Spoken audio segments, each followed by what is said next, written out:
வணக்கம் மாணவர்களே. இன்று இந்த காணொளியில் தரம் 10 உள்ள ஒரு மாணவரின் வேண்டுகோளுக்கிணங்க ஒருங்கிசைவு தொடர்பான ஒரு வினாவை பார்க்க இருக்கிறோம். ஒருங்கிசைவில் முக்கோணிகளின் ஒருங்கிசைவு சம்பந்தமாக தான் நாங்கள் படித்த தரம் 10ல். இப்போ 2 முக்கோணிகள் ஒருங்கி செய்ய வேணும்னு சொன்னால் அது என்னென்று ஒருங்கிசைவண்டா என்னென்று சொல்கிறோம். ஒருங்கிசைவுன்றது என்னது, அந்த ஒருங்கிசைவுன்னு சொல்கிறோமே, அந்த ஒருங்கிசைவுன்றது என்னென்று முதல் தெரிஞ்சிருக்க வேணும். 2 முக்கோணிகள் நாங்கள் ஒருங்கிசைவு எந்த தள உருவங்களுக்கும் சொல்லிலும், ஆனால் நாங்கள் சில படிக்கிறது முக்கோணிகளோட ஒருங்கிசைவு.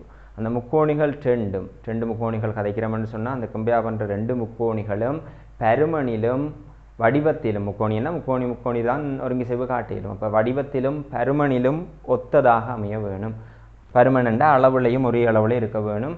அப்போ அதற்கான சந்தர்ப்பங்கள், ஒருங்கிசைவுக்கான 4 சந்தர்ப்பங்கள் நான் இதில் எழுதியிருக்கிறேன்னு பார்த்தீங்கன்னா தெரியும். 4 சந்தர்ப்பங்கள் இருக்குது. அந்த 4 சந்தர்ப்பங்களை வச்சு கொண்டு தான் கேள்வி கேட்கப்படுறது. அப்போ அந்த 4 சந்தர்ப்பங்களில் எந்த சந்தர்ப்பத்தின் கீழ் அந்த முக்கோணிகள் ஒருங்கி செய்யுமென்று காட்டிட்டோம்டா சரி. இந்த கேள்வியை பாருங்கோ. கேள்வியை மேலே உள்ள முக்கோண ஜோடிகள் ஒருங்கி செய்ய தேவையான மற்ற நிபந்தனையை குறிப்பிடுகன்னு சொன்னால் இதில் ஏதோ 2 நிபந்தனை தான் காட்டப்பட்டிருக்கு. இந்த பக்கமும் அந்த பக்கமும் சமன், இந்த கோணமும் அந்த கோணமும் சமன், 2 நிபந்தனை தரப்பட்டிருக்கு. அந்த நிபந்தனை காணாது. ஒரு சந்தர்ப்பத்தை ஃபில் பண்ணுறதுக்குரிய நிபந்தனையாக இருக்கையில் அதால் இன்னொரு நிபந்தனை என்னென்று கேட்கினோம். அவை ஒருங்கி செய்யும் சந்தர்ப்பம் என்னென்று கேட்கினோம். அதாவது 4 சந்தர்ப்பங்கள் எந்த சந்தர்ப்பத்தின் கீழ் இந்த 2 முக்கோணிகளும் ஒருங்கி செய்து என்று கேட்கினோம். ஒருங்கி செய்த பின் மற்றைய ஒத்த சமனான உறுப்புகளை எழுதுகண்டும் கேட்டிருக்கு.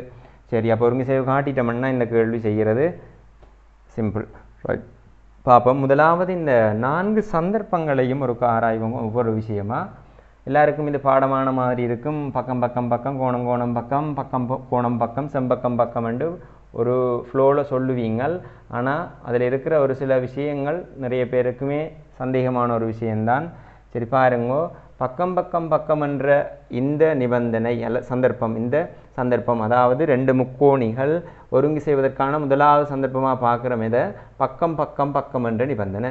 அப்போ ஒரு முக்கோணிட 3 பக்கமும் இன்னொரு முக்கோணிட 3 பக்கத்துக்கும் சமனாயின், ஒரு முக்கோணின்னா 3 பக்கம்தான் இருக்கும். அந்த 3 பக்கத்தில் 3 பக்கமுமே மற்ற முக்கோணிட 3 பக்கத்துக்கும் சமனன்னு சொன்னால் நாங்கள் அதை பக்கம் என்ற நிபந்தனையின் கீழ் ஒருங்கி செய்யும் என்று சொல்கிறோம். சிம்பிளான ஒரு விஷயம். அப்போ 3 பக்கமும் சரியாக உங்களுக்கு சமனண்டு சொல்லியலுமா இருந்தால் உங்களால் இந்த நிபந்தனையை எடுக்க இயலுமா இருக்கும். சரி, அடுத்தது கோணம் பக்கம். அப்போ இந்த ஒவ்வொரு கண்டிஷனையும் செக் பண்ணி கொண்டே போவோம். முதலாவது சந்தர்ப்பம் இந்த முக்கோணில் அப்ளை பண்ணக்கூடிய மாதிரி இருக்குமான்றதை முதல் பார்ப்போம். பக்கம் என்ற நிபந்தனைக்கு உங்களுக்கு காட்டணும் எத்தனை சந்தர்ப்பம், அந்த சந்தர்ப்பத்தை நிறுவுறதுக்கு 2 நிபந்தனை வேணும். அதாவது இந்த முக்கோணியில் ஒரு பக்கமும் இந்த முக்கோணியில் ஒரு பக்கத்துக்கு சமனண்டு சொல்லியிருக்கு, மற்ற 2 பக்கமும் சமனண்டு காட்ட வேணும். அப்போ அவர் சொன்னவர் மற்ற நிபந்தனை ஒன்றைத்தான் குறிப்பிட சொல்லியிருக்கு. அப்போ நிபந்தனை ஒன்று தான் சொல்லியலுமெண்டா 2 பக்கமும் சமனன்றதை சொல்லியலாது. அப்போ நீங்கள் இந்த சந்தர்ப்பத்தை நீங்கள் எடுக்க இயலாது. 2வது சந்தர்ப்பத்தை பார்ப்போம். கோணம் பக்கம் என்ற நிபந்தனை. கோணம் பக்கம் என்ற நிபந்தனையில் ஒரு முக்கியமான விஷயம் இருக்குது. யாதேனும் 2 கோணத்தை காட்டுறீங்கள், கோணத்தை காட்டி போட்டு ஏதாவது ஒரு பக்கத்தை காட்டியலுமான்னு கேட்டால் இல்லை. இப்போ உதாரணத்துக்கு 2 முக்கோணியை எடுக்கிறோம். ஏபிசி என்ற ஒரு முக்கோணி, பிக்யூஆர் என்ற ஒரு முக்கோணி. அப்போ 3 பக்கம் காட்டுறோம். முதலாவது நிபந்தனை காட்டுறது பெரிய இஷ்யூ இல்லை. அதாவது 3 பக்கமும் மற்ற முக்கோணிட 3 பக்கத்துக்கும் சமனன்னு சொன்னால் அந்த 2 முக்கோணியும் பக்கம் என்ற நிபந்தனையின் கீழ் ஒருங்கி செய்யும். ஆனால் இதில் ஒரு சில கண்டிஷன்ஸ் இருக்குது. இந்த 2 சந்தர்ப்பங்களும் கொஞ்சம் முக்கியமான சந்தர்ப்பங்கள். பாருங்க, இதில் கோணம் பக்கம்ன்றது 2 கோணமும் ஒரு பக்கமும் சமனண்டு காட்டிட்டோம்னா சரி. அப்போ இந்த 2 முக்கோணியையும் எடுப்போம். ஏபிசி என்ற முக்கோணியில் பாருங்கோ 2 கோணம் நான் சும்மா மார்க் பண்ணுறேன். இந்த கோணத்துக்கு சமன், அதே மாதிரி இந்த கோணத்துக்கு சமன். அப்போ பாருங்கோ 2 கோணம் சமன். இந்த முக்கோணியில் இருக்கிற 2 கோணம் இந்த முக்கோணியில் இருக்கிற 2 கோணத்துக்கு சமன். அப்போ கோணம் 2 கோணம் கிடைச்சிட்டு அந்த 3ஆவதாக காட்டுற அந்த நிபந்தனை பக்கம்ன்றது எப்படி இருக்கணும் என்று சொன்னால் ஒத்த பக்கம் என்று சொல்ல வேணும். ஒத்த பக்கம் என்று சொன்னால் என்ன அர்த்தம்ண்டா, இப்போ இங்கே நீங்கள் ஒரு கோடால் காட்டப்பட்ட கோணம், ஒரு கோடால் காட்டப்பட்ட கோணம், இது 2ம் சமன். இங்கே டபுள் கோடால் காட்டப்படுறதும் டபுள் கோடால் காட்டப்படுறதும் 2 கோணமும் சமன். அப்போ இங்கே நீங்கள் இந்த கோணத்துக்கு எதிரான பக்கம் சமன் எடுத்தீங்களா இருந்தால் கட்டாயம் அந்த முக்கோணியில் அதே அதே கோணத்துக்கு இங்கே நீங்கள் சமனண்டு எடுத்த கோணத்துக்கு எதிரான பக்கம் தான் சமனண்டு காட்டுறீங்கன்னா கட்டாயம் அந்த முக்கோணியிலையும் அந்த சமனா எடுத்த பக்கத்துக்கு எதிரான பக்கமாக இருக்கணும். அதுதான் அந்த ஒத்த பக்கம்னு சொல்கிறது. இதுக்கு எதிரான அதே மாதிரி அதுக்கு ஒத்த பக்கம்னு சொல்கிறது. இன்கேஸ் உங்களுக்கு இப்படி வந்துட்டேன்னு சொன்னால் எப்படி வர்றது? இப்போ இதுக்கு ரெண்டுக்கும் இடையில இந்த ரெண்டு கோணத்துக்கும் இடையில என்று சொன்னால் கட்டாயம் இஞ்சையும் அந்த ரெண்டு கோணத்துக்கும் இடையில இருக்கிற கோணம் பக்கமாக இருந்திருக்க வேணும். அப்படி இல்லை இந்த ரெண்டு கோட்டுக்கு எதிராக இஞ்சி இருந்திருக்கிற இந்த பக்கம் சமனன்னு சொன்னால் கட்டாயம் இந்த முக்கோணிலையுமே இந்த பக்கம் சமனாக இருந்திருக்கணும் பிக்யூ. ஏனெண்டா இந்த டபுள் கோடு போட்ட கோணத்துக்கு எதிரான பக்கம் தான் பிசி, இஞ்சி டபுள் கோடு போட்ட கோணத்துக்கு எதிரான பக்கம் இது பிக்யூ. இது முக்கியம். ஒத்த பக்கம்ன்றது கட்டாயம். இந்த பக்கம் வந்து ஒத்த பக்கம் என்று சொல்ல வேணும். ஒத்த பக்கம் என்றா என்ன? நீங்கள் எந்த கோணத்தை ரெண்டுலையும் சமன் என்று சொன்னீங்களோ அந்த சமனுக்கான பக்கத்துக்கு எதிரான கோணங்களாக இருக்கணும். இங்கே டபுள் கோடு போட்டதுக்கு எதிரான பக்கம் என்றால் இங்கேயும் அதே டபுள் கோடு போட்டதுக்கு எதிரான பக்கம் இல்லையா? ரெண்டுக்கும் இடையில் இருந்ததுண்டா இங்கேயும் ரெண்டுக்கும் இடையில் இருக்கிற கோணமாக இருக்க வேணும். அப்போ இதை கருத்தில் கொள்ளுங்க. இது முக்கியமான ஒரு விஷயம். ரைட். அப்போ இந்த முக்கோணியில் வந்து கோணம் பக்கம் காட்டுறதுக்கு அவர் இன்னும் ஒரு நிபந்தனை தான் சொல்ல சொன்னவர். ஒரு கோணமும் ஒரு பக்கமும் இதில் ஆல்ரெடி காட்டப்பட்டிருந்தது. அப்போ இந்த நிபந்தனை கொஞ்சம் சாத்தியப்படுற மாதிரி இருக்கு. சாத்தியப்படும். எப்படி சாத்தியப்படும்? ஒரு கோணம் காட்டப்பட்டிருக்கு, ஒரு பக்கம் காட்டப்பட்டிருக்கு. அப்போ இன்னொரு கோணம் வேணுமா? இந்த கோணத்தை நாங்கள் சமன் என்று சொல்லுவோம். இன்னொரு நிபந்தனை எங்களை தான் சூஸ் பண்ண சொல்லியிருக்கு, அவர் தெரியல. அப்போ நாங்கள் தான் சூஸ் பண்ண போகிறோம். இன்னொரு நிபந்தனை என்ன நிபந்தனை என்றது? அப்போ இந்த கோணத்தையும் சமன் என்று சொல்லிட்டா அதே மாதிரி இந்த முக்கோணிலையும் அந்த ரெண்டு கோணம் சமன், அதுக்கு இடைப்பட்ட பக்கம் இதாக இருந்திருக்கும். அப்போ ஓகே தானே? ஒத்த பக்கமாக தானே இருக்குது. இந்த ரெண்டு கோணத்துக்கும் சமன் என்று காட்டின ரெண்டு கோணத்துக்கும் இடைப்பட்ட பக்கம் தான் அந்த ரெண்டு முக்கோணிலையும் இருக்கிற பக்கம். அப்போ கோண பக்கம் என்ற நிபந்தனையிலையும் சந்தர்ப்பத்தின் கீழும் அது ஒருங்கி செய்யும். இன்னொரு சந்தர்ப்பமும் இருக்குது. மூன்றாவது சந்தர்ப்பத்தை பாருங்க. பக்கங்கோணம் பக்கம் என்ற சந்தர்ப்பம். இந்த சந்தர்ப்பத்திலையும் ஒருங்கி செய்து காட்டலாம். இதில் ரெண்டு பக்கமும் ஒரு கோணமும். முதல்ல ரெண்டு கோணமும் ஒரு பக்கமும் சொன்ன நாங்கள் இங்கே ரெண்டு பக்கமும் ஒரு கோணமும் சொல்லுறோம். அப்போ அந்த ஒரு கோணம் எப்படி இருக்கணும்ன்றது திருத்தமாக சொல்லணும்.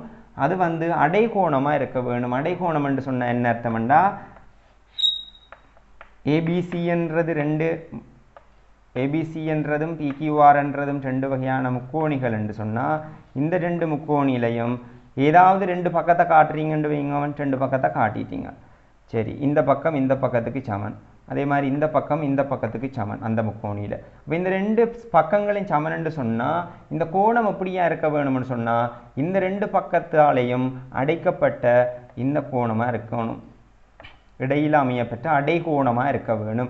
அதே மாதிரி இந்த ரெண்டு பக்கங்களும் தான், அதாவது பிக்யூ என்ற பக்கமும் பிஆர் என்ற பக்கமும் சமன் எடுத்து நீங்கள் என்று சொன்னால் அந்த ரெண்டு பக்கத்துக்கும் இடைப்பட்ட கோணம் அடைகோணம் என்று சொல்லப்படுற இவர் தான் சமனாக இருக்க வேணும். அப்போ பக்கங்கோணம் பக்கத்தில் இந்த கோணம் எப்படி இருக்க வேணும்? அடைகோணமாக இருக்க வேணும். இப்படி ஞாபகம் வச்சுக்கொள்ளுங்க. ரெண்டு பக்கத்துக்கும் இடைப்பட்ட கோணம், ரெண்டு பக்கத்துக்கும் எந்த பக்கம் ரெண்டு சமன் காட்டுறீங்களோ அந்த ரெண்டு பக்கத்துக்கும் இடைப்பட்ட கோணமாக இருக்கணும். அது கட்டாயமான நிபந்தனை. அது மாறவே இயலாது. அப்போ அடைகோணமாக இருக்காமல் சும்மா நீங்கள் வேறொரு கோணம் இஞ்சால இருக்குதுன்றதுக்காக அதை சொல்ல இயலாது. இப்போ இந்த ரெண்டு பக்கத்துக்கு இடைப்பட்ட கோணம் இது அடைகோணமாக இருக்குது. அதே நேரத்தில் இந்த முக்கோணிலையும் அது அப்படி இருக்க வேணும். வேறொரு கோணமாக இருக்கல, இதாக இருக்க இயலாது. அப்படி இருந்திருக்கணும். இந்த ரெண்டு பக்கத்துக்கும் இடைப்பட்ட கோணம் இதாக இருந்திருக்க வேணும். ரைட். ஓகே. இது ரெண்டும் தான் முக்கியமான சந்தர்ப்பங்கள். இதில் ரெண்டையும் தான் கொஞ்சம் ஹெவியான கேள்விகளும் கேட்குறது. இதில் கொஞ்சம் அவதானமாக இருங்கோ. மற்றது இந்த செம்பக்கம் பக்கம்ன்றது ஈஸியான ஒன்று. செங்கோண முக்கோணியில் மட்டும்தான் இந்த செம்பக்கம் பக்கம் என்ற சந்தர்ப்பத்தை பாவிக்கிற நாங்கள். செங்கோண முக்கோணி என்றால் அதில் என்னென்ன பக்கங்கள் இருக்கும் செங்கோணம் காட்டியிருப்போம். அப்போ செங்கோண முக்கோணிக்கு மட்டும்தான் இது செங்கோண முக்கோணிக்கு மட்டும் இந்த சந்தர்ப்பம். அப்போ இது செங்கோண முக்கோணி எங்கேயாவது கண்டிங்கன்னு சொன்னால் அந்த இடத்துல யோசிக்கலாம் இதை பற்றி. இல்லாட்டிக்கு நீங்கள் அதை பற்றி யோசிக்க தேவையில்லை. செம்பக்கம் பக்கம் என்று சொன்னால் செங்கோணத்துக்கு எதிரான பக்கம் என்ன பக்கம்? செம்பக்கம். அப்போ இந்த செம்பக்கம் கட்டாயம் காட்டப்பட வேணும்.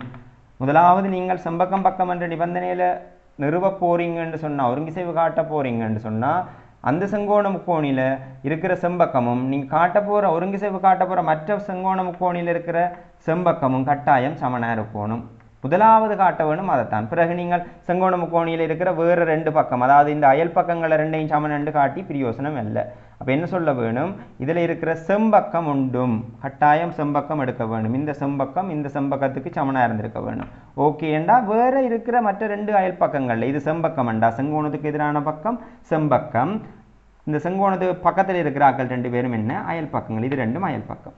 அப்போ அயல் பக்கங்களில் நீங்கள் எந்த பக்கத்தை எடுத்து காட்டினாலும் சரி, நீங்கள் செம்பக்கம் ஒன்றா காட்டிட்டீங்க சமனண்டா அடுத்தது நீங்கள் அயல் பக்கங்களில் ஏதாவது ஒரு பக்கத்தை எடுத்து ஒருங்கிசைவு காட்டிலும். சரி, நாங்கள் அப்போ இதில் இருந்து 2 நிபந்தனையின் கீழேயும் இந்த கேள்வியை செய்யலும். நான் 2 நிபந்தனையாலையும் செய்கிறேன்.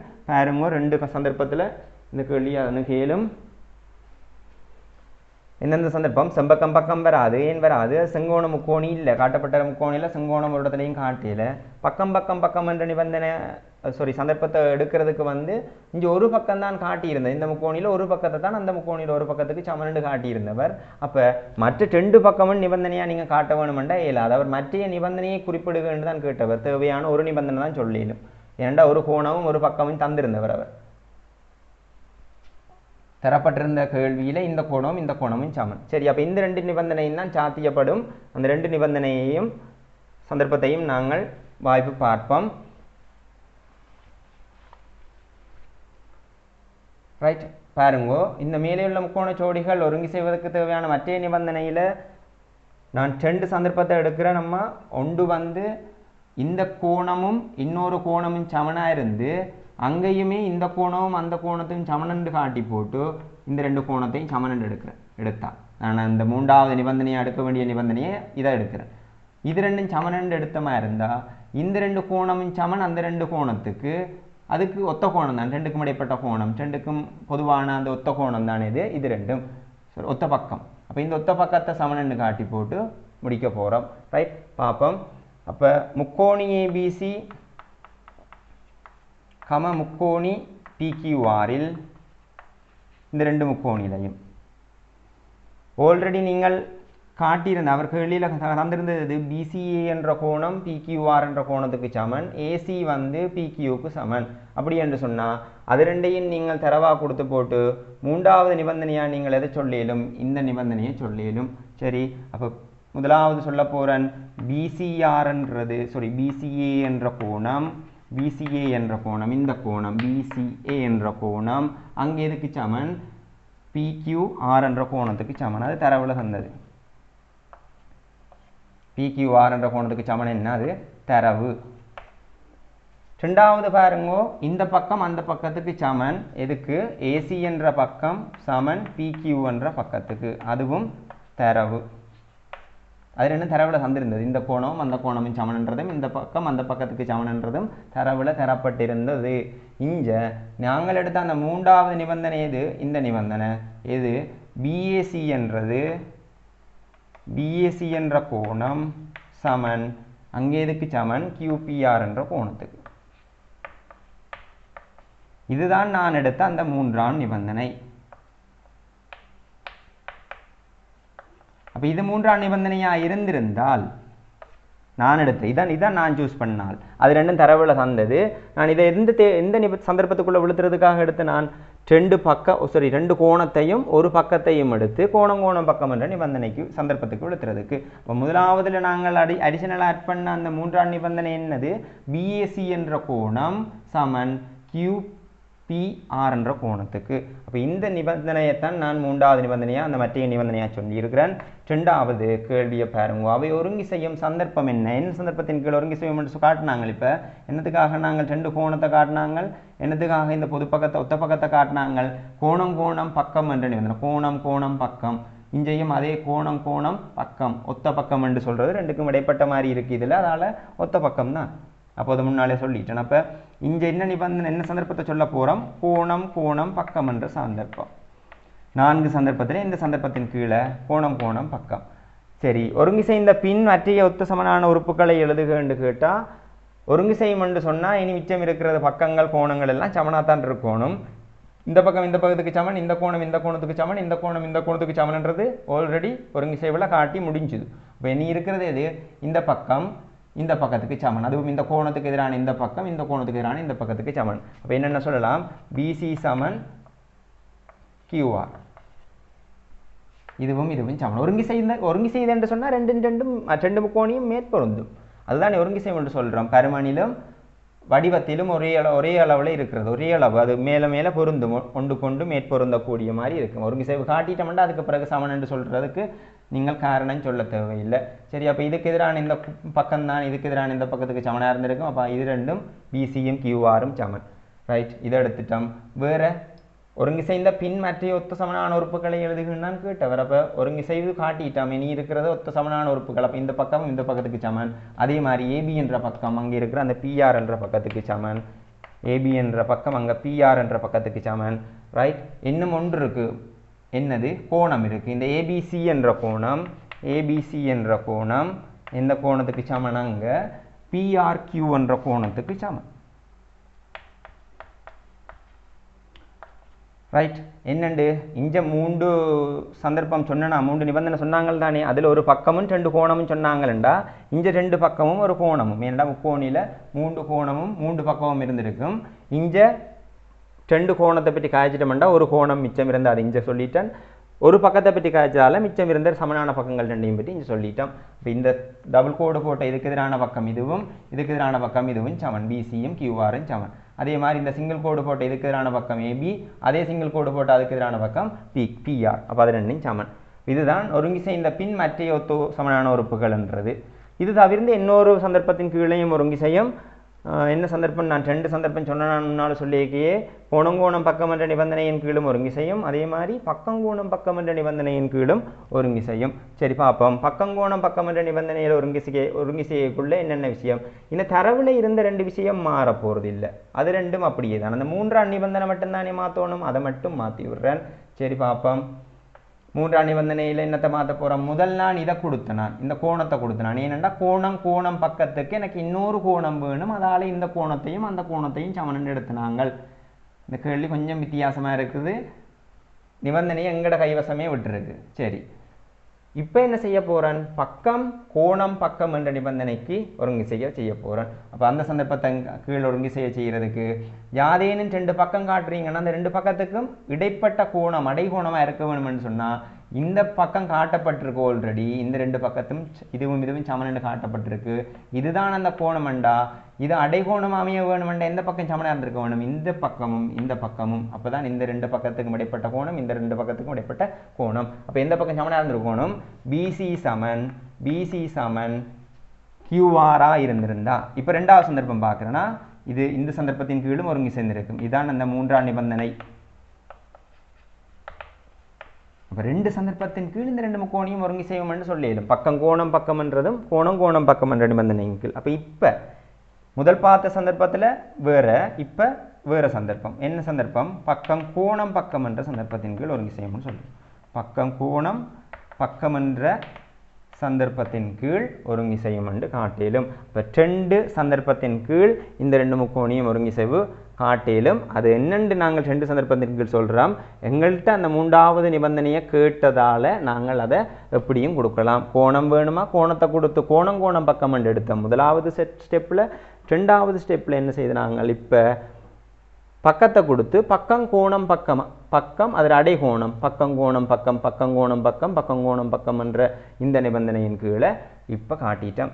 அதுக்கு பிறகு நீங்கள் சொல்ல வேண்டிய எக்ஸ்ட்ராவாக சொல்ல வேண்டிய அந்த ஒருங்கிசை வேண்டு சொன்ன 3வது கேள்வி. ஒருங்கிசை வேண்டு சொன்னால் பின் மற்றைய ஒத்த சமனான உறுப்புகளை எழுதுகன்னு கேட்டதல்லோ. அப்போ இங்கே 2 பக்கம் இதெல்லாம் ஆல்ரெடி கதைச்சாச்சு. அப்போ 3வது அந்த கோணத்தில் 2 கோணம் சொல்ல போகிறீங்களா? இந்த கோணம் பிஏசி என்ற கோணம் சமன் இந்த முக்கோணியில் எதுக்கு சமன்? கியூபிஆர் என்ற கோணத்துக்கு சமன். இங்கே 2 பக்கம். அப்போ இன்னொரு பக்கம் இருந்திருக்கும். அதான் அந்த 3ஆம் பக்கம் ஏபியை சொல்லிவிட்டிங்கன்னா சரி. ஏபி சமன் பிஆருக்கு.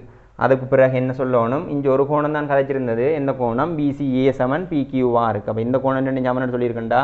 இதுக்கு எதிரான இந்த ஒரு கோட்டு போட்ட கோடுக்கு எதிரான இந்த கோணமும் அதே மாதிரி இங்கே ஒரு கோடு போட்ட கோணமும் சமன். இந்த கோணமும் சமன். அதை பேரிட்டு வச்சிங்கன்னா சரி. ஏபிசி சமன் பிஆர்கியூ. அதே மாதிரி சொல்லலாம். அடுத்தது இஞ்சி இருக்கிற இந்த கோணம் தான். இந்த கோணம் சமன் எதுக்கு? பிஏசி சமன் கியூபிஆர். அப்போ 2 சந்தர்ப்பத்தையும் பார்த்துட்டோம். 2 சந்தர்ப்பத்தின் கீழும் ஒருங்கிசைகிற நிபந்தனைகளையும் சொல்லிட்டோம். சரி, கொஞ்சம் நீங்கள் இது சார்ந்தால் கேள்விகள் கொஞ்சம் செய்து பழகினீங்கன்னா தான் இலகுவாக இருக்கும். திரும்ப வேணுமெண்டவருக்கு ப்ளே பண்ணி பார்த்து ட்ரை பண்ணி பாருங்கோ. இந்த 2 சந்தர்ப்பத்தில் ஏதாவது ஒன்று காட்டினா காணும். நான் 2 சந்தர்ப்பத்தையும் காட்டியிருக்கிறேன். உங்களுக்கு ஏதாவது ஒன்று காட்டினாலே போதுமானதாக இருக்கும். நன்றி.